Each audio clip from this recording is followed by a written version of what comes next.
السلام علیکم ورحمۃ اللہ وبرکاتہ۔ بسم اللہ الرحمن الرحیم، الحمد للہ رب العالمین، والصلاة والسلام علی رسولہ محمد وعلی آلہ واصحابہ اجمعین، اما بعد، اعوذ باللہ من الشیطان الرجیم، بسم اللہ الرحمن الرحیم، یا ایہا الذین آمنوا اطیعوا اللہ واطیعوا الرسول وَأُولِي الْأَمْرِ مِنْكُمْ فَإِن تَنَازَعْتُمْ فِي شَيْءٍ فَرُدُّوهُ إِلَى اللَّهِ وَالرَّسُولِ إِن كُنتُمْ تُؤْمِنُونَ بِاللَّهِ وَالْيَوْمِ الْآخِرِ ذَلِكَ خَيْرٌ وَأَحْسَنُ تَأْوِيلًا۔ وقال الله تبارك وتعالى وما آتاكم الرسول فخذوه وما نهاكم عنه فانتهوا۔ وقال النبي صلى الله عليه وسلم كل أمتي يدخلون الجنة إلا من أبى، قیل ومن یأبی یا رسول اللہ؟ قال من اطاعنی دخل الجنہ ومن عصانی فقد ابی۔ محترم جناب امیر جماعت شیخ عبدالسلام صاحب سلفی حفظہ اللہ، مومن پورہ جامع مسجد بائک اللہ کے ذمہ داران، اجلاس میں انتظام و انصرام دیکھنے والے نوجوان، قرآن و سنت کے حاملین احباب جماعت، خواتین ملت اسلامیہ اور نوجوانان ملت اسلامیہ، یہ میرے لیے خوشی کا موقع ہے، اور دوسرے الفاظ میں کہوں تو ایک آزمائش اور امتحان کا موقع ہے کہ آپ حضرات کے سامنے، جن میں وہ افراد بھی موجود ہیں، یقیناً نظر بھی آ رہے ہیں، جو میرے والد گرامی رحمۃ اللہ علیہ کے دوستوں میں سے، ان کے قریبیوں میں سے، ان کے ساتھ اٹھنے بیٹھنے والوں میں سے تھے، ان کے ساتھ قرآن و سنت کے مشن میں اور منہج صحیح کی ترویج کے مشن میں ان لوگوں نے ہاتھ بٹایا، اس مشن کو آگے بڑھایا، قرآن و سنت کی اس مشن کو آگے بڑھانے میں ان لوگوں نے ان کے ساتھ بھی تکلیفیں برداشت کیں، آزمائشوں کے دور سے گزرے، اور تکلیفیں برداشت کرتے کرتے صبر و تحمل کے دامن کو پکڑ کر کے ان لوگوں نے مسلک اہل حدیث کی ترویج کو، سلفیت کی ترویج کو، قرآن و سنت کی ترویج کو، اسلامی رواداری اور اسلامی تعلیمات کی ترویج کو اہمیت دے کر کے دنیاوی مصیبتوں کو بالائے طاق رکھتے ہوئے اپنے آپ کو اللہ رب العالمین کے راستے میں قربان کر دیا، اور ساری کی ساری آزمائشوں پر صبر و تحمل کے ساتھ قرآن و سنت کی ترویج کے لیے اس طرح سے بچ گئے کہ آج کے دور میں برملا اس بات کو کہہ سکتا ہوں کہ جیسے ہمارے لیے صحابہ کرام کی زندگیاں، ہمارے اسلاف کی زندگیاں، قرآن و سنت کی تعلیمات، رسول اکرم صلی اللہ علیہ وسلم کی سیرت اور ماضی کی ساری داستانیں ہمارے لیے قابل ذکر ہیں، اسی طرح سے ہمارے نوجوانوں کی ذمہ داری ہے کہ اپنے اسلاف، ماضی میں گزرے ہوئے اپنے علماء کرام، جو لوگ اس سرزمین پر قربانیاں پیش کر کے گزر گئے، جن لوگوں نے اس سرزمین پر تعلیمی مشن کو آگے بڑھایا، مسلک و منہج کی ترویج کو آگے بڑھایا، جن لوگوں نے قرآن و سنت کی ترویج کو آگے بڑھایا، آج نوجوانوں کو ان کے مشن سے، ان کی تاریخ سے، ان کے کارناموں سے، ان کے اسلوب سے، ان کی طرز زندگی سے، ان کے اقدامات سے، اور جو بھی چیزیں ان لوگوں نے برداشت کی، ان چیزوں کو سامنے رکھ کر کے اپنے مسلک اور اپنے منہج کی تاریخ کا مطالعہ کرنا چاہیے۔ آج کے دور میں ہمارے نوجوانوں کی مشکل یہ ہے کہ وہ برملا یہ بات تو کہتے ہیں کہ ہم جماعت اہل حدیث کے شہسوار ہیں، ہمارے نوجوانوں کی مشکل یہ ہے کہ وہ برملا یہ اعلان تو کرتے ہیں کہ ہمارا تعلق جماعت اہل حدیث اور اس کی ترویج سے ہے، لیکن حقیقت یہ بھی ہے کہ ان کو مسلک اہل حدیث کے حقائق اور اس کی تاریخ اور اپنے اسلاف کی سیرت، اپنے اسلاف کے کارناموں سے کچھ بھی واقفیت نہیں ہوتی۔ ان چیزوں سے واقفیت رکھنا، ان چیزوں کی جانکاری رکھنا، ان چیزوں کو اپنا آئیڈیل بنانا، ان چیزوں کو سامنے رکھ کر کے ان کے مطابق اپنی زندگی اور اپنے مستقبل کے فیصلے کرنا، یہ بھی نوجوانوں کی ذمہ داری ہے۔ یہ ذمہ داری نہیں ہے کہ آج کے دور میں کوئی فتنہ اٹھے زبان خراب کر کے اس کے خلاف نہ جانے کون کون سے الفاظ استعمال کیے جائیں. یہ فتنہ ہے کہ ہمارا نوجوان آپے سے باہر نکل کر کے شدت پسندی اور اسی طرح سے ان چیزوں کو اختیار کرے جن چیزوں کو سلفی مکتب فکر نے اختیار کرنے سے روکا ہے. میں نے آپ حضرات کے سامنے جو آیت کریمہ پڑھی ہے میرے خطاب کا وہ حصہ نہیں ہے، لیکن سلفی منہج کی ترویج، سلفی منہج کی ترجمانی، سلفی منہج کا پورا ضابطہ اللہ رب العالمین نے اس آیت کریمہ کے اندر ذکر کر دیا. کیونکہ اس آیت کریمہ میں اللہ رب العالمین نے سارے کے سارے مسلمانوں کو مخاطب کر کے فرمایا کہ اے ایمان والو، اللہ رب العالمین کی اطاعت کرو، رسول اکرم صلی اللہ علیہ وسلم کی اطاعت کرو، ولی امر جو قرآن و سنت کے مطابق تمہارے سامنے فیصلے کرے، قرآن و سنت کے مطابق تمہاری رہنمائی کرے، قرآن و سنت کی روشنی میں تم کو راستہ دکھائے، رشد و ہدایت کے راستے پر لا کر کے کھڑا کرے، اس کی بھی پیروی کرو. لیکن یہ پیروی قرآن و سنت کی پیروی کے ضمن میں تمہارے لیے جائز ہے. اگر تمہارے درمیان کوئی اختلاف ہو جائے، کسی بھی چیز میں تم لڑ جاؤ، جھگڑ جاؤ، نظریاتی اختلاف ہو، معاملات کا اختلاف ہو، احکام و مسائل کا اختلاف ہو، عبادات کے طریقے میں اختلاف ہو، شادی بیاہ کے مسائل ہوں، خاندانی مسائل ہوں، قرآن و سنت کے مسائل ہوں، کسی بھی چیز میں کوئی اختلاف ہو جائے، فَرُدُّوهُ إِلَى اللَّهِ وَالرَّسُولِ، تو اپنے معاملات کو اللہ اور اس کے رسول کی جانب لوٹا دو. میں نہیں جانتا ہوں کہ مسلک اہل حدیث کے علاوہ دنیا میں کوئی ایسا مسلک پایا جاتا ہو جو اپنے نزاعات کو، اپنے اختلافات کو، اپنی پھوٹ کو، اپنے انتشار کو اور جو بھی صورتحال ان کے لیے ہندوستان میں یا پوری دنیا میں جس سے یہ نبرد آزما ہے، موجودہ دور میں جس سے جوجھ رہے ہیں، سارے کے سارے گروپوں کو لے لیا جائے، سارے کے سارے گروہوں کو لے لیا جائے، جماعت اہل حدیث کے ان سارے کے سارے دھڑوں کو لے لیا جائے جو نظریاتی یا ادارتی اختلاف رکھتے ہیں، لیکن ان کے درمیان مسلکی اختلاف یہ دور دور سے گزر جاتا ہے. یہ رفع الیدین کے مسئلے میں، آمین بالجہر کے مسئلے میں، نماز کے طریقے میں، عقائد کے مسئلے میں، یہ کسی بھی چیز میں آپسی اختلاف نہیں کرتے. ان کے یہاں کوئی سا بھی دھڑا ہو وہ شرک باللہ کرنے کو اپنے لیے وبال عظیم سمجھتا ہے. ان کا کوئی سا بھی مکتب فکر ہو، کوئی سا بھی گروہ ہو، وہ اتباع رسول کے نام پر کسی کی تقلید کر کے اور اس طریقے سے اپنے ایمان کو تباہ و برباد کرنے سے بچتا ہے. یہ مسلک اہل حدیث کی خصوصیت ہے، یہ اس کی خوبی ہے جس کی بنیادوں پر یہ مسلک اہل حدیث پنپتا ہے اور پنپتا رہے گا. اور یہی وجہ ہے کہ ان کے پاس نہ کوئی ہدایہ ہے، ان کے پاس نہ کوئی فقہ کی کتاب ہے، ان کے پاس نہ کوئی ایسا دستور ہے جو قرآن و سنت اور سلف صالحین بالخصوص صحابہ کرام کے فہم سے نکل کر کے ان کو کسی چیز کا فیصلہ سناتا ہو. یہ فیصلے کرتے ہیں تو قرآن کی آیتیں پڑھتے ہیں، یہ فیصلے کرتے ہیں تو حدیث رسول کی تلاوت کرتے ہیں، یہ فیصلے کرتے ہیں تو صحابہ کرام کا اسوہ دیکھتے ہیں. ان کے پاس کسی امام یا کسی مفتی یا کسی خطیب کی کوئی بات نہیں ہوتی اور نہ ہونی چاہیے. اور یہ بات سمجھ لیں، جس روز مسلک اہل حدیث کے جیالوں نے اپنی ان باتوں کو قرآن و سنت سے ہٹ کر کے، علماء کرام سے ہٹ کر کے ایسے لوگوں کی جانب پھیر دیا جو قرآن و سنت سے ہٹ کر کے، قرآن و سنت کے فہم سے ہٹ کر کے فیصلے کرتے ہیں، اس روز سے ان لوگوں کو مسلک اہل حدیث کے اس قافلے سے نکال کر کے باہر کر دیا جانا چاہیے. تو مسلک اہل حدیث امن و امان کے قیام میں اس کا کیا کردار رہا ہے؟ اگر میں یہ کہوں تو صحیح ہے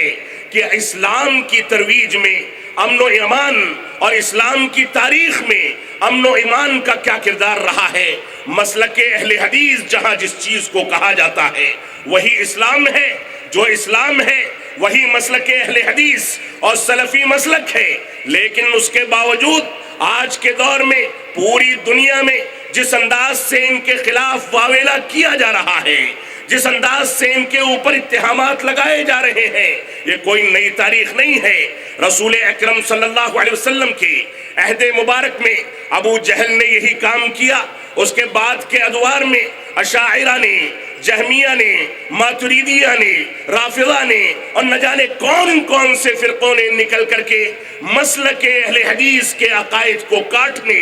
اور ان کو نیست و نابود کرنے کی جرات کی۔ یہ ہر دور کی تاریخ ہے۔ آج کی تاریخ میں آپ کے سامنے قوانین ہیں، آج کی تاریخ میں آپ کے سامنے جنگل راج نہیں ہے۔ پہلے کے دور میں علماء کرام کو کھڑا کر کے کچے چونے کے اندر گرا کر کے اوپر سے پانی ڈال دیا جاتا تھا۔ پہلے کے دور کی تاریخ کو پڑھیں کہ علماء کرام کو سولیوں پر لٹکا دیا جاتا تھا۔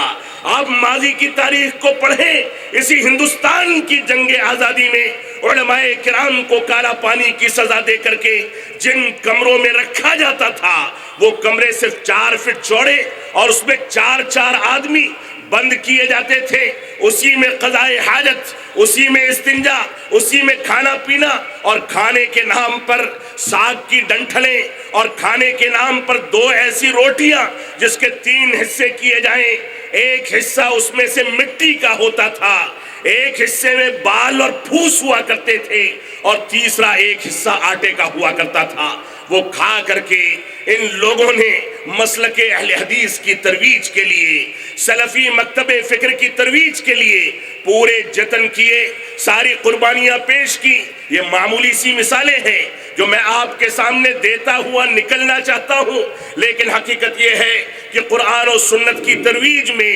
مسلک اہل حدیث کا جو کردار رہا ہے وہ دوسرے مسالک کا نہیں رہا۔ ان کے ہاں اختلاف ہوتا ہے تو قال فلان و فلان کی صدائیں سنائی دیتی ہیں، ان کے یہاں اختلاف ہوتا ہے تو قال اللہ اور قال رسول کی صدائیں آتی ہیں۔ وہ مساجد میں اذان تو لا الہ الا اللہ اور محمد الرسول اللہ کے کلمات پر مشتمل دیتے ہیں، لیکن ان کی نمازیں کسی دوسرے کے طریقے پر ادا کی جاتی ہیں۔ لیکن یہ جہاں اشہد ان محمد الرسول اللہ کی صدائیں بلند کرتے ہیں، ان کی نمازیں بھی طریقے محمدی پر ہوتی ہیں۔ ان کو پتہ ہوتا ہے کہ نبی آخر الزمان نے کہاں انگلیاں ملا کر کے رکھیں، یہ علم رکھتے ہیں کہ کہاں انگلیاں تھوڑی سی کھول کر کے رکھیں۔ ان کو پتہ ہوتا ہے کہ انگلیوں کو مکمل پھیلا کر کے کہاں رکھا گیا، یہ جانتے ہیں کہ نگاہیں کہاں ہونی چاہیے۔ ان کو پتہ ہے کہ مسجد میں داخلے کے آداب کیا ہیں، یہ جانتے ہیں کہ مسجد سے نکلا کیسے جائے۔ ان کو پتہ ہے کہ بچہ پیدا ہوتا ہے تو اس کے آداب کیا ہونے چاہیے، یہ جانتے ہیں کہ سونے کے آداب کیا ہیں، جاگنے کے آداب کیا ہیں، کھانے پینے کے آداب کیا ہیں، لیٹنے کے آداب کیا ہیں، بڑوں کا احترام کیا ہے، چھوٹوں پر شفقت کیسے کی جائے، کس انداز کی زندگی گزاری جائے۔ یہ ساری کی ساری چیزوں میں مسلک اہل حدیث کے ماننے والے سیرت رسول کو سامنے رکھ کر کے، سنت رسول کو سامنے رکھ کر کے اس کے مطابق زندگی ڈھالنے کو اپنا ضابطہ سمجھتے ہیں اور اسی کے مطابق چلنے کو اپنے لیے فخر سمجھتے ہیں۔ یہ مسلک اہل حدیث کی تھوڑی سی ترجمانی جو موضوع سے متعلق آپ کے سامنے آنی ضروری تھی، لیکن یہ بھی ایک حقیقت ہے کہ ہم اسی مسلک سلف اور سلفی منہج اور اسی مسلک اہل حدیث یا اسی وہابی تحریک اور اسی انہی مسلمانوں کا حصہ ہیں جن مسلمانوں نے امن و سلامتی کے قیام کے لیے اسی ہندوستان کی سرزمین پر 5 لاکھ علماء کرام کی شکل میں جام شہادت پی لیا، لیکن ملک کے اندر بد امنی پھیلے، ان لوگوں نے گوارا نہیں کیا۔ آپ دیکھیں جس انداز سے تحریک کے اندر اور وہابی تحریک کے اندر علماء کرام نے لکھا ہے کہ 1857 میں صرف وہابی تحریک کے خلاف تقریباً 36 مقدمے چلائے گئے تاکہ اس تحریک کو ختم کیا جائے۔ اسی طرح سے سب سے پہلے انگریزوں کے خلاف ملک میں امن و امان قائم کرنے کے لیے اسی تحریک کے ایک جیالے میاں نذیر حسین محدث دہلوی رحمت اللہ علیہ، جن کے ہاتھ پر ایک چھوٹی سی مسجد میں تقریباً 22 لاکھ افراد نے علم حدیث حاصل کیا، اور پوری دنیا میں ان کے شاگرد اور شاگردوں کے شاگرد پھیل گئے۔ افریقہ میں جا کر کے انصار السنت المحمدیہ کی بنیاد رکھی، عرب دنیا میں اس کی بنیاد رکھی، اور قرعاوی کے نام سے ان کے شاگرد کا ایک شاگرد اٹھا جس نے 2200 مدارس جا کر کے پرتاپ گڑھ سے اٹھ کر کے گیا، دہلی میں علم حدیث حاصل کیا اور 2200 مدارس سعودی عرب کے اندر قائم کیے، جن کی بنیادیں آج بھی ملتی ہیں، جن کے آثار آج بھی نمایاں ہیں۔ تو امن و سلامتی کی ترویج کے لیے، تعلیم کی کو بنیاد بنانے کے لیے، تعلیم کی ترویج کے لیے ان لوگوں نے بے شمار قربانیاں دیں۔ اسی طرح سے آپ دیکھیں، انگریز مورخ W ہنٹر لکھتا ہے، انڈین مسلمز اس کی جو کتاب ہے اس کے اندر لکھتا ہے کہ اگر ہندوستان کی وہابی تحریک کی تاریخ جمع کی جائے تو اس کا ایک چھوٹا سا حصہ اگر جمع کرنے کی کوشش کی جائے تو پورے کے پورے دفاتر دستیاب کرنے پڑیں گے، اس کے بغیر تاریخ نہیں لکھی جا سکتی۔ اور آپ تارا چند کو دیکھیں جو ہمارے مذہب کے نہیں تھے، اپنی کتاب کے اندر وہ بھی لکھتے ہیں، تاریخ تحریک آزادی ہند میں لکھتے ہیں کہ ہندوستان کی تاریخ آزادی میں تقریباً 5 لاکھ سلفی اور جماعت اہل حدیث سے تعلق رکھنے والے علماء کرام نے جام شہادت پیا۔ یہی اتنا نہیں تھا، ملک میں امن و سلامتی کے قیام کے لیے اسی تحریک کے جیالوں کے ہاں جواہر لال نہرو جا کر کے سکندرآباد میں آم کے باغیچوں میں بیٹھ جاتے تھے۔ جب سیاسی پریشر ہوتا تھا، سیاست سے جوجھ رہے ہوتے تھے، تو دلی کے پارلیمنٹ ہاؤس کو چھوڑ کر کے وہ سکندرآباد کے شیخ عبدالسلام رحمت اللہ علیہ کے باغیچے میں آم کھانے کے بہانے سے کئی ہفتے تک قیام پذیر ہوتے تھے۔ آپ دیکھیں پنڈت جواہر لال نہرو جو ہندوستان کے پہلے وزیر اعظم ہیں، انہوں نے کھل کر کے لکھا ہے، جب وہ صادق پور گئے اور علماء صادق پور کے کارنامے ان کے سامنے تھے تو انہوں نے کھل کر کے کہا کہ علماء صادق پور کے کارنامے اگر ترازو کے ایک پلڑے میں رکھ دیے جائیں اور ہندوستان کی پوری جنگ آزادی کی تاریخ دوسرے پلڑے میں رکھ دی جائے تو علماء صادق پور کا پلڑا بھاری پڑ جائے گا۔ یہ سارا کا سارا امن و سلامتی کے قیام کے لیے، ملک سے ظالم و جابر حکومت اور انگریزوں کو نکال کر کے باہر کرنے کے لیے تھا، جو علماء اہل حدیث نے انجام دیا۔ آپ دیکھیں علماء اہل حدیث کے کارناموں میں، آپ پڑھیں جب ملک سعود رحمت اللہ علیہ ہندوستان آتے ہیں، ہندوستانی حکومت کے سامنے سب سے بڑا چیلنج یہ تھا کہ ان کو استقبالیہ کہاں سے دیا جائے اور کس شخصیت کو منتخب کیا جائے۔ سب سے پہلے ان لوگوں نے لال قلعہ کی فصیل سے جس شخصیت کا انتخاب کیا وہ مرکزی جمعیت اہل حدیث ہند کے رہنما، قائد، اس کے صدر مولانا آروی رحمت اللہ علیہ، جو جمعیت علماء ہند کے بھی رہنما اور قائد تھے۔ اور یہ بھی ایک مسلمہ حقیقت ہے کہ جمعیت علماء ہند جس کے کارنامے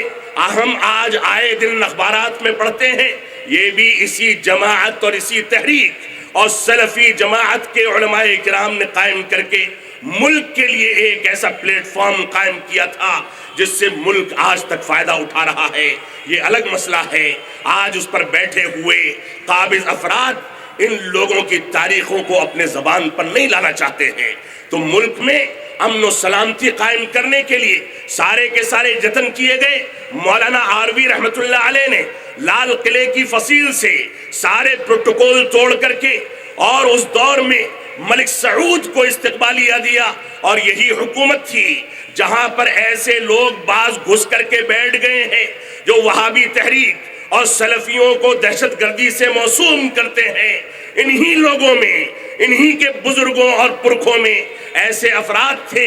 جواہر لال نہرو کی شکل میں کہ جب ملک سعود رحمت اللہ علیہ آپ جا کر کے وہاں کے قلعوں میں دیکھیں، یہ تاریخ آج بھی وہاں پر کندہ ہے، آج بھی لکھی ہوئی ہے کہ جب وہاں جاتے ہیں تو انہوں نے کہا کہ میں توحید کا ایک رکھوالا ہوں، میں رب کائنات کے دین کا ایک غلام ہوں، میں اللہ رب العالمین کے دین پر آنچ آتے نہیں دیکھ سکتا، اس وجہ سے میں جہاں سے گزروں وہاں سے مندروں کے اوپر کالے کپڑے ڈال دیے جائیں۔ نعوذ باللہ من ذالک۔ آج کے دور میں ہمیں یہ تاریخ نہیں معلوم ہے، آج کے دور میں ہمارے لوگوں نے اپنی تاریخ کو خود ملیہ میٹ کر دیا۔ آج کے دور میں اگر ہم نے ماضی کے اپنے دروچوں سے ان چیزوں کو نکال کر کے قرآن و سنت کے حامل بن کر کے، عامل با عمل بن کر کے عالم با عمل بن کر کے قرآن و سنت کی پیروی کی ہوتی، ہمارے درمیان برادری کا تعصب، ہمارے درمیان عہدوں اور غریبی اور امیری کا تعصب، ہمارے درمیان کرسیوں کا تعصب، ہمارے درمیان اس انداز کے عناصر داخل نہ ہوتے تو یقیناً سلفی تحریک آج بھی وہی تحریک ہے جو ماضی میں اتنے شاندار کارنامے نکال کر کے دکھا چکی ہے۔ اس وجہ سے ہماری ذمہ داری ہے کہ ہم علماء صادق پور کی تاریخ کو پڑھیں، ہماری ذمہ داری ہے کہ ہندوستان کی تاریخ کو پڑھیں، ہماری ذمہ داری ہے کہ انگریزوں کو یہاں سے نکال کر کے پھینکنے کی تاریخ کو پڑھیں، ہماری ذمہ داری ہے کہ ان علماء اہل حدیث کی کارناموں کو پڑھیں جن لوگوں نے سب سے پہلے صحابہ کرام کی شکل میں خوارج کے خلاف کفر کا فتویٰ دیا۔ خوارج جو دہشت گردی کے سب سے بڑے داعی ہیں، جماعت اہل حدیث کے علاوہ کوئی مکتب فکری یہ ثابت نہیں کر سکتا کہ خوارج سے متعلق مستقل احکام و مسائل ان کے یہاں کتابوں میں درج کیے جاتے ہوں، ان کے مدارس میں پڑھائے جاتے ہوں، ان کو سکھایا جاتا ہو، ان کے بچوں کی تربیت کی جاتی ہو، لیکن خوارج کے خلاف سب سے پہلا اسٹینڈ لینے والے اور سب سے پہلا فتویٰ دینے والے اسی جماعت کے جیالے تھے۔ اللہ رب العالمین ہم کو اپنی تاریخ کو زندہ کرنے کی توفیق عطا فرمائے۔ آپ دیکھیں کہ جس طرح سے تکفیر کے ضوابط کے بارے میں خوارج کے خلاف جو کچھ ہونا چاہیے ان کے مدارس اسلامیہ میں پڑھایا جاتا ہے، وہ دنیا کے کسی مکتب فکر کے کسی بھی تعلیمی ادارے میں پڑھایا جاتا ہو تو لا کر کے دکھایا جائے۔ وہاں تو یہ بتایا جاتا ہے کہ رسول اکرم صلی اللہ علیہ وسلم کا فرمان صحیح بخاری میں ایسے ہے، لیکن حاشیہ دیکھو کہ ہمارا امام کیا کہتا ہے۔ وہاں تو یہ بتایا جاتا ہے کہ رسول اکرم صلی اللہ علیہ وسلم نے نماز کا یہ طریقہ بتایا، لیکن حاشیہ دیکھو کہ ہمارا امام کیا کہتا ہے۔ جہاں تفریق ہو، جہاں لوگوں کو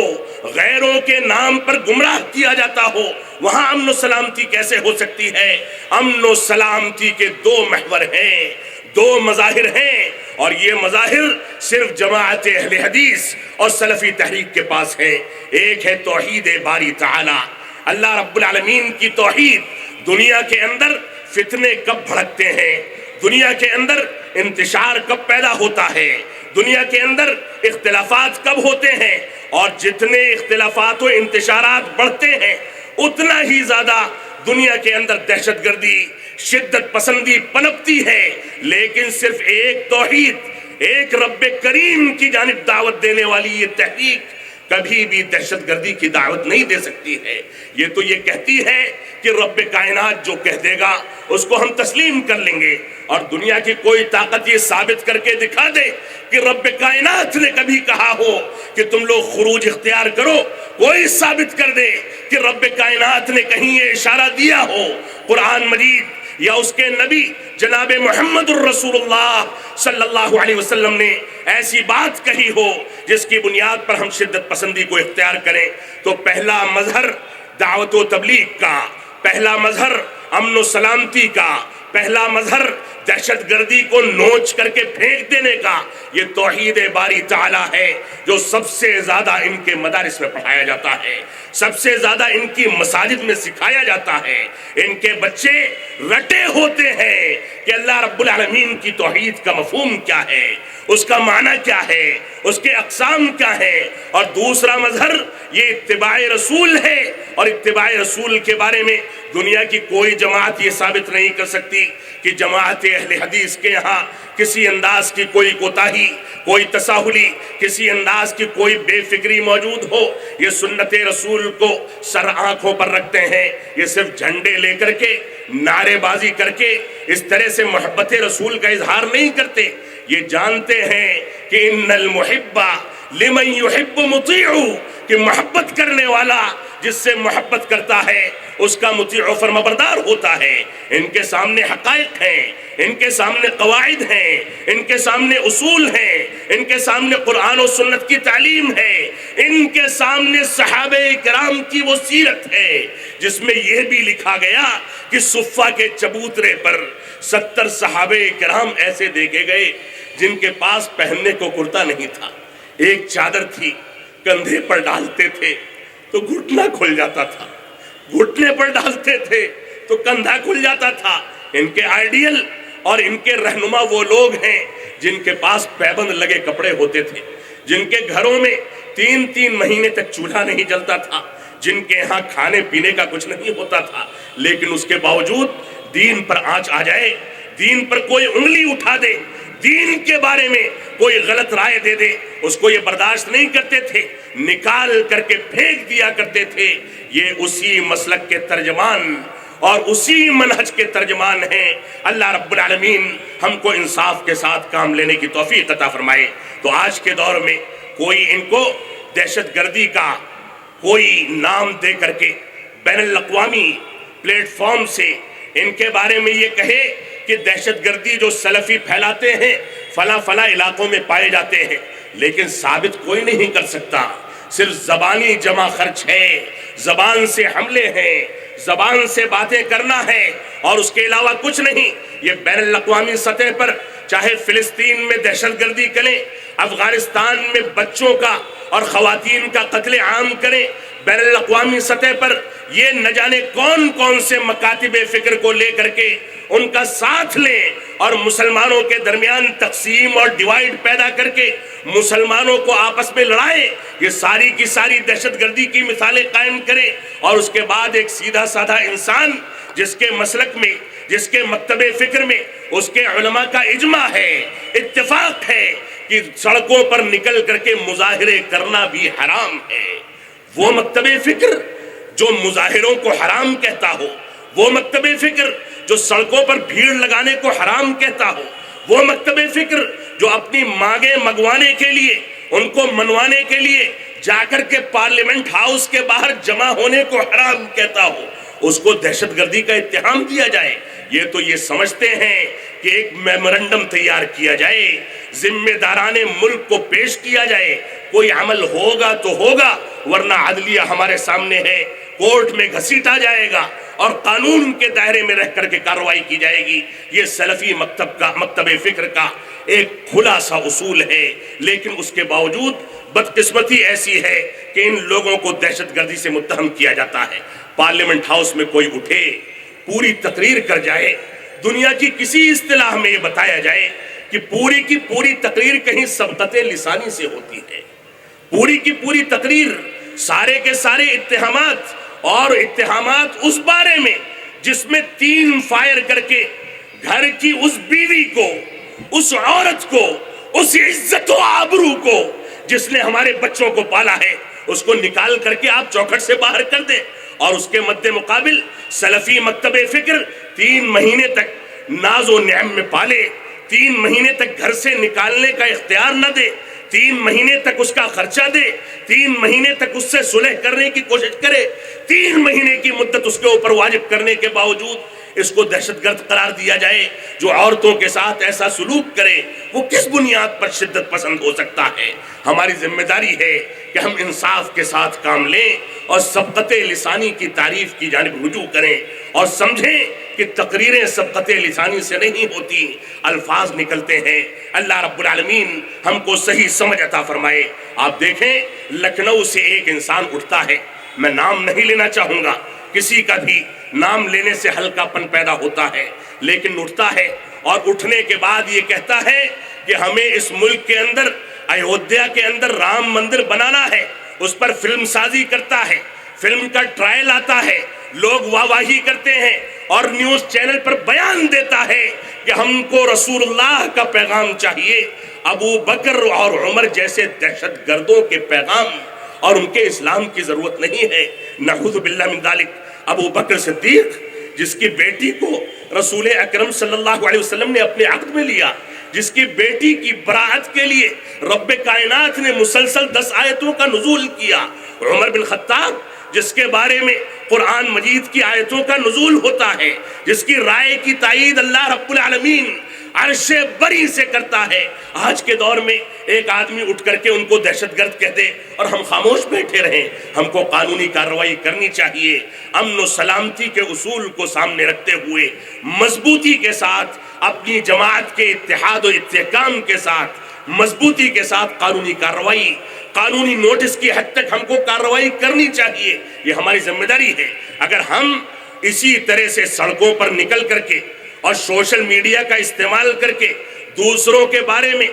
رائے قائم کریں، ان کو گالی گلوچ دیں اور اپنے نفس کی تسکین حاصل کر لیں. سوچیں کہ ہم نے اس کے خلاف یہ بیان دے دیا، یہ مقالہ لکھ دیا، یہ ریکارڈنگ کرا دی، یہ خطبہ دے دیا، اسی پر اکتفا ہو جائے تو ایسی صورت میں یہ مصیبت رکنے والی نہیں ہے. ہماری مصیبت تب رکے گی جب ملکی قوانین کا احترام کرتے ہوئے، اپنے اسلاف کا طریقہ اختیار کرتے ہوئے ہم ان چیزوں کے خلاف نکلیں اور قانونی کارروائی کریں. اللہ رب العالمین ہم کو اس بات کی توفیق عطا فرمائے. آپ آئیں اور دیکھیں، میں بہت اختصار کے ساتھ سلفی مکتب فکر میں امن و سلامتی کے بارے میں جو رول اس نے ادا کیا ہے اس کے چند نکات آپ کے سامنے ذکر کرنا چاہوں گا. ایک عظیم رول ہے قرآن و سنت کی وہ تعلیمات جو ان کے مدارس میں پڑھائی جاتی ہیں، قرآن و سنت کے وہ حقائق جو قرآن و سنت کی روشنی میں ان کے مدارس میں ان کے بچوں کو دیے جاتے ہیں. ان کے بچوں کو بتایا جاتا ہے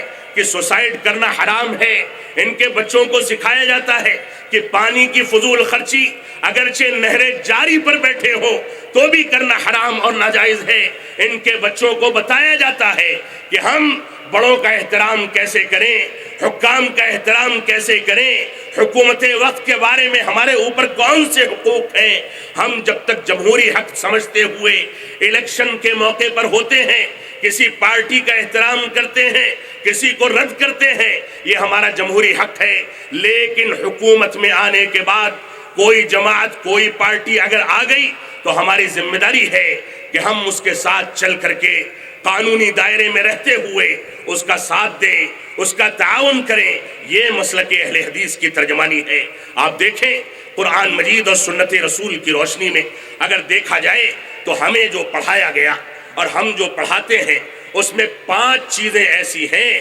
جن کی حفاظت کی ذمہ داری، اٹھانے کی ذمہ داری ہر مسلمان کی ہے. پہلی چیز یہ ہے کہ ہم ایک دوسرے کی جان کی حفاظت کریں، یعنی حدود اور سارے کے سارے مسائل کو سیکھیں. مال کی حفاظت کریں، اپنے مال کی حفاظت کرتے کرتے کوئی مار دیا جائے اس کو شہید کا درجہ دیا جاتا ہے. غنڈہ گردی، چوری چکاڑی اس مسلک سے دور بھاگنے والی چیزیں ہیں. یہ مسلک مال و دولت کی حفاظت، کرپشن کے خلاف آواز اٹھانے میں ہمارے وطن عزیز میں سب سے بنیادی رول ادا کر سکتا ہے. اس وجہ سے ہمارے بڑوں کی ذمہ داری ہے کہ اس پر لائے عمل تیار کیا جائے. اسی طرح سے تیسری چیز یہ ہے کہ عزت و ناموس کی حفاظت کی جائے. عزت و ناموس جاتی ہے تو خاندانی جھگڑے بڑھتے ہیں، عزت و ناموس جاتی ہے تو ایک دوسرے خاندان کے درمیان اختلافات ہوتے ہیں، قتل و خوریزی تک معاملات آتے ہیں، دہشت گردی اور شدت پسندی پھیلتی ہے. اس وجہ سے ہم کو عزت و ناموس کی حفاظت کا حکم دیا جاتا ہے، دین کی حفاظت کا حکم دیا جاتا ہے، عقل کی حفاظت کا حکم دیا جاتا ہے. بتایا جاتا ہے کہ دین پر عمل پیرا ہو، بتایا جاتا ہے کہ نشہ آور چیزیں حرام ہیں، چاہے شراب ہو،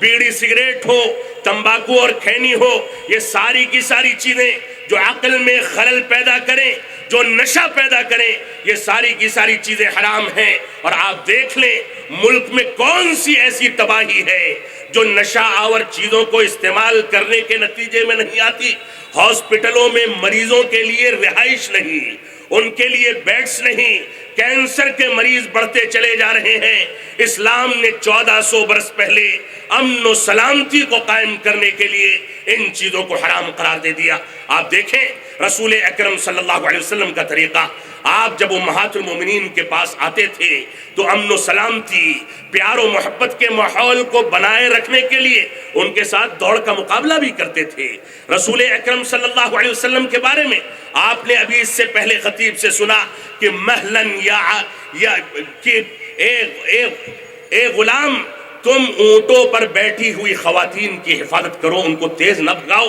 ورنہ یہ آپ گینے ان کے اوپر مصیبت آ جائے گی، ان کو خراش آ جائے گی. اتنی زیادہ حفاظت، تحفظ اور ان کا تحفظ فراہم کرنے والا مسلک دہشت گردی کا ترجمان کیسے ہو سکتا ہے؟ رسول اکرم صلی اللہ علیہ وسلم نے یہاں تک فرمایا جب ایک دیہاتی آدمی مسجد میں گھس کر کے پیشاب کرنے لگا، صحابہ کرام اس کے اوپر لپکے اور دوڑے تو آپ نے کہا کہ نہیں، اس کو پہلے پیشاب کر لینے دو. جب وہ پیشاب کر چکا چاہتے تو کہتے کہ پانی لے کر کے آؤ اس کی صفائی کرو. فرمایا کہ نہیں. ایک صحابی رسول کو کہا کہ جاؤ ایک بالٹی پانی لا کر کے اس پر بہا دو, اور اس کے بعد اس دیہاتی آدمی کو بیٹھایا, شفقت و احترام کے ساتھ بیٹھایا اور فرمایا یہ مسجدیں یہ گندگی کرنے کے لیے نہیں ہیں, بلکہ قال اللہ اور قال رسول کی صدائیں بلند کرنے کے لیے ہیں. یہ پاکیزہ مقامات ہیں. رسول اکرم صلی اللہ علیہ وسلم کی تعلیمات کو آپ دیکھیں, انہوں نے دشمنوں کے ساتھ, اپنوں کے ساتھ, پرایوں کے ساتھ, اپنے جانی دشمنوں کے ساتھ جو سلوک کیا وہ مکہ کی تاریخ میں جب فتح مکہ کے بعد آپ داخل ہوتے ہیں تو کہہ دیتے ہیں سارے مشرکین مکہ تھر تھر تھر تھر کانپ رہے تھے کہ اب کیا ہوگا. ہم نے اسی نبی کو نکال کر کے باہر کیا تھا, ہم نے اسی کے ساتھیوں کے پیروں میں بیڑیاں ڈال کر کے گرم چٹانوں پر اور گرم ریت پر ان کو گھسیٹا تھا, ہم نے اسی کے ساتھیوں کو جلتے ہوئے گرم انگارے پر لٹایا تھا, ہم نے اسی نبی کی پیٹھ پر سجدے کی حالت میں اونٹ کی اوجھڑی ڈالی تھی, ہم نے اسی نبی کی گردن میں رسی ڈال کر کے یا چادر ڈال کر کے اس کو اذیت دی تھی. آج تو ہماری شامت آ گئی. نبی آخر الزماں جو رحمت للعالمین تھے فرماتے ہیں جو فلاں کے گھر میں پناہ لے لے اس کو کچھ نہیں کہا جائے گا, جو فلاں جگہ چلا جائے اس کو کچھ نہیں کہا جائے گا, جو فلاں جگہ پناہ لے لے اس کے ساتھ چھیڑ چھاڑ نہیں کی جائے گی. یہ ہمارا نبی تھا, نبی آخر الزماں تھا, رحمت للعالمین تھا, جس نے امت اسلامیہ ہی کو نہیں پوری دنیا کو ایسا درس دیا جس کی بنیاد پر نبی آخر الزماں کی تعلیمات آج بھی ہمارے یہاں عام کی جانی چاہیے, اس کی سیرت کو غیروں کو بتایا جانا چاہیے. تو نبی آخر الزماں نے ہمیں ساری کی ساری تعلیمات پیش کی. اللہ کے نبی صلی اللہ علیہ وسلم ہر خطبہ جمعہ میں اسلام, عدل و احسان اور رحمت کا حکم دیتے تھے. یہ ساری کی ساری چیزیں امن و سلامتی قائم کرنے کے لیے لازمی اور ضروری ہیں. یہی اتنا نہیں ہے کہ ظلم اور اسی طرح سے حد سے بڑھ جانے کو اسلام نے اور مسلک سلف نے, سلفی منہج نے حرام قرار دیا. اللہ رب العالمین نے سورہ بقرہ میں اس کے بارے میں وضاحت فرمائی, وَلَا تَعْتَدُوا إِنَّ اللَّهَ لَا يُحِبُّ الْمُعْتَدِينَ. تم لوگ حد سے تجاوز نہ کرو, اللہ رب العالمین حد سے تجاوز کرنے والوں کو پسند نہیں کرتا. اسی طرح سے اللہ رب العالمین نے فرمایا کہ زمین پر فساد پھیلانا یہ انسان کی تباہی کا سبب ہے. جو فساد پھیلاتے ہیں ان کو اسی طرح کے فساد میں مبتلا کر کے تباہ و برباد کر دیا جاتا ہے. اسلامی قواعد میں ضرر یعنی نقصان پہنچانا یا نقصان اٹھانا حرام ہے. اسی وجہ سے اللہ رب اللہ کے رسول صلی اللہ علیہ وسلم فرماتے ہیں جس نے کسی کو ضرر پہنچایا, نقصان پہنچایا, اللہ رب العالمین اس کو نقصان پہنچائے. جس نے کسی کے لیے مشکلات پیدا کی اللہ رب العالمین اس کی زندگی کو مشکل بنائے. یہ امن و سلامتی کی تعلیمات ہیں جو مدارس اسلامیہ کے ان ٹوٹے پھوٹے کلاس رومز کے اندر جہاں نہ قاعدے کی کرسیاں ہوتی ہیں اور اگر کرسیاں نہیں ہوتی تو نہ قاعدے کی چٹائیاں ہوتی ہیں. علماء کرام بیٹھ کر کے اس پر یہی درس دیتے ہیں کہ کسی کو دھوکہ نہ دیا جائے, کسی کو نقصان میں نہ ڈالا جائے, نہ خود نقصان میں پڑا جائے. یہ تعلیمات ہیں سلفی مکتب فکر کی. آپ دیکھیں خودکشی کرنا اسلام میں اور سلفی مکتب فکر میں حرام ہے. موجودہ دور میں ایسے علماء موجود ہیں جنہوں نے سوسائڈ بامبنگ کو حلال قرار دیا, لیکن سلفی علماء کرام نے اس کو حرام کہہ کر کے دنیا میں امن و سلامتی کہہ کے قیام کے لیے پوری جد و جہد کی. آج کے دور میں پوچھا جائے کہ دہشت گردی پھیلانے والے سوسائڈ بامبنگ کو جائز قرار دینے والے ہیں یا اس کو حرام کرنے والے ہیں, ہمارے سامنے جواب بذات خود آ جائے گا. آپ دیکھیں اسی طرح سے معصوم کی جان کو نقصان پہنچانا یہ اسلام میں حرام ہے. اسلام میں اسلام رحمت کا حکم دیتا ہے, ایک دوسرے پر رحم کرنے کا حکم دیتا ہے, سختی سے روکتا ہے. اللہ کے نبی صلی اللہ علیہ وسلم کا فرمان ہے یسروا ولا تعسروا, آسانیاں پیدا کرو مشکلات پیدا نہ کرو, لوگوں کے ساتھ میل جول اور پیار محبت کے ساتھ رہو. نفرتیں پیدا نہ کرو، بلکہ میل جول اور ملاپ کے ساتھ رہو۔ اور جہاں بھی یہ احکامات سنائے گئے، کہیں بھی مذہب کے قید و بند سے ہم کو مقید نہیں کیا گیا، بلکہ آزاد رکھا گیا۔ پڑوسی ہمارا مسلمان ہو یا غیر مسلم ہو، ہمارا تاجر جس کے شراکت میں ہم تجارت کرتے ہیں مسلمان ہو یا غیر مسلم ہو، ہم جس کے ساتھ سفر کرتے ہیں مسلمان ہو یا غیر مسلم ہو، سب کے آداب بتائے گئے ہیں تاکہ امن و سلامتی کو قائم کیا جا سکے۔ اسی طرح سے ہتھیار اٹھانے والا امت مسلمہ میں سے نہیں ہو سکتا۔ رسول اکرم صلی اللہ علیہ وسلم نے فرمایا جس نے ہماری جانب ہتھیار اٹھایا وہ ہم میں سے نہیں۔ اس وجہ سے تم اگر بھیڑ بھاڑ میں جاؤ اور اسی طرح سے بازار میں جاؤ، تمہارے ساتھ نیزہ ہو یا ہتھیار ہو، تو اس کے نقصان پہنچانے کی جگہ کو نیچے کی طرف جھکا لیا کرو، کہ کہیں ایسا نہ ہو کسی مسلمان کو یا غیر مسلم کو اس سے تکلیف پہنچ جائے۔ یہ ہمارے نبی آخر الزمان نے ہم کو تعلیمات دی۔ مسلمان کی جانب ہتھیار سے اشارہ بھی نہ کیا جائے، کسی کو خیانت اور دھوکے کے ذریعے دھوکہ نہ دیا جائے، اسلام میں یہ بھی حرام ہے۔ اسی طرح سے عورتوں اور بچوں کا قتل کرنا حرام، عہد و پیمان کی عدم پابندی اور اس کے خلاف بغاوت کرنا حرام ہے، رات کے وقت میں دشمنوں پر حملہ کرنا حرام ہے، اور اسلامی فوج کا جو دستور العمل ہے اس کو بیان کر کے میرا وقت ختم ہونے کو ہے، میں خطاب کو ختم کروں گا۔ عورتوں اور بچوں کو قتل نہ کیا جائے، یہ اسلامی دستور ہے۔ ثمردار درخت کو نہ کاٹا جائے، یہ اسلامی دستور ہے۔ کسی جگہ کو ویران نہ کیا جائے، یہ اسلامی دستور ہے۔ اس موقع کا دستور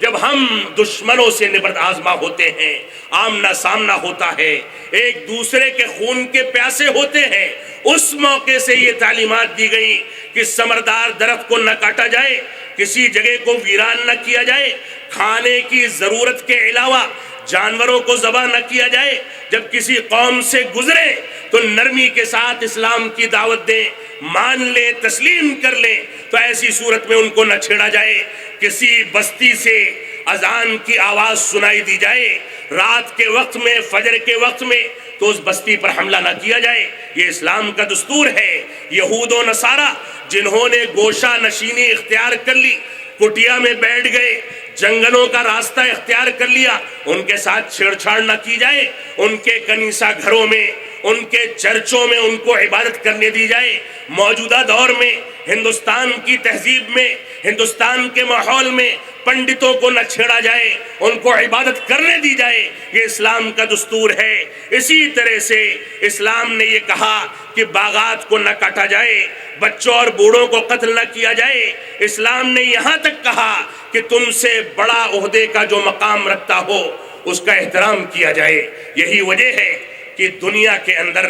خدائی کا دعویٰ کرنے والا وہ سب سے بڑا سرکش اور اسلام کو نقصان پہنچانے والا وہ سب سے بڑا ذلیل انسان جس کو ہم فرعون کے نام سے جانتے ہیں، آج کے دور میں بھی کوئی گھمنڈ کرے، کوئی بڑ بولے پن کا شکار ہو جائے، کوئی غلط انداز کی باتیں کرے، کوئی ڈکٹیٹرشپ نبھانے کو آ جائے، تو ایسی صورت میں یہ کہا جاتا ہے کہ بڑا فرعون بنا پھرتا ہے اور فرعونیت کو پھیلاتا ہے۔ لیکن اس کو بھی جب موسیٰ علیہ السلام کو بھیجا گیا اور ان کو کہا گیا کہ فرعون کے پاس توحید کی دعوت لے کر کے جائیں، تو کہا گیا فَقُولَا لَهُ قَوْلًا لَيِّنًا، کہ اس سے نرم گفتگو کرنا، ادب کے دائرے میں، احترام کے دائرے میں گفتگو کرنا۔ اس سے ہم کو عبرت حاصل کرنی چاہیے کہ مسلک پر وار تو ماضی میں بھی کیے جاتے تھے، آج بھی کیے جاتے ہیں اور مستقبل میں بھی کیے جائیں گے، لیکن یہ اللہ رب العالمین کا فضل ہے کہ اب سے 10-20 سال پہلے آپ کی مسجدوں میں ایک صف ہو جاتی تھی، 2 صفیں ہو جاتی تھی۔ سارے اتہامات کے باوجود فطرت سلیمہ پر زندگی گزارنے والا، چاہے مسلمان ہو یا غیر مسلم ہو، وہ جانتا ہے کہ امن و سلامتی کا ترجمان کون ہے اور شدت کو پھیلانے والا کون ہے۔ آج کے دور میں وہ لوگ ہم کو امن و سلامتی کا خوگر ماننے سے انکار کریں، جو لوگ الیکشن میں ووٹ بینک کے لیے فسادات کراتے ہیں، آج کے دور میں وہ لوگ ہم کو دہشت گرد قرار دیں، جو لوگ ووٹ اور الیکشن کے موقع سے تفریق پیدا کرتے ہیں مذاہب کی، غریب اور امیر انسان کی، جو لوگ تفریق پیدا کرتے ہیں علاقائیت کی، جو لوگ تفریق پیدا کرتے ہیں تعصبات کی، جو لوگ تفریق پیدا کرتے ہیں مذاہب کی، وہ لوگ آ کر کے ہم کو درس دیں گے کہ ہم دہشت گردی کو چھوڑ کر کے امن و سلامتی کا راستہ اختیار کریں۔ اس سے گھبرانے کی ضرورت نہیں ہے، یہ ہمارا وتیرہ تھا، ہے اور رہے گا کہ ہم نے ہر دور میں اتہامات کا سامنا کیا، اور اتہامات جتنے آئے ہم نے اندر سے اپنے آپ کو اتنا مضبوط کیا اور کرنا چاہیے، لیکن ہم نے اپنی زبان قال سے کبھی غیروں کے طریقے کو اختیار کرتے ہوئے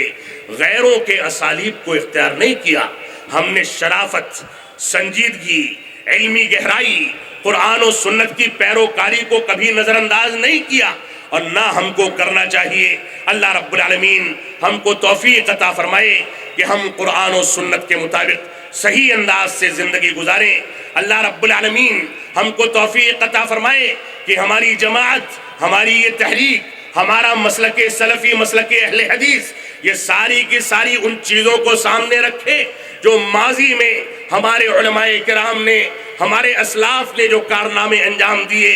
اکیلی شخصیات نے ایسے کارنامے کیے جو کئی صدیوں میں مقلدین نے انجام نہیں دیے۔ اللہ رب العالمین ہم کو ان کے کارناموں سے عبرت حاصل کر کے امن و سلامتی کا راستہ اختیار کرتے ہوئے، ہندوستان اور وطن عزیز کے قانون کا احترام کرتے ہوئے